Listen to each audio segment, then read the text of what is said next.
The Florida Current, an online news service smartly covering politics and policy. Subscribe for free daily alerts at thefloridacurrent.com.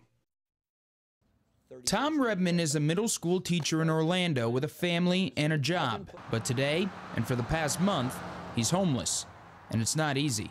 I'm not going to fib to you. Last night I slept in a hotel bathroom because it was so cold. Well, here's what I got. Armed with the bare minimum in his backpack, plus a cell phone to document his journey on his Facebook page, Homeless and Hungry, Redman has traveled to Daytona Beach, Sarasota, Ocala, St. Petersburg, and the capital.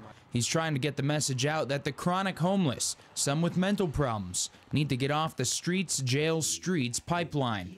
Public thinks homeless people are, all the vagrants they see on the street. And when I lived in Orlando, I learned, no, there's families, there's couples, and they're not substance abusers, and they're not bad people, and they're not felons that are really suffering every day.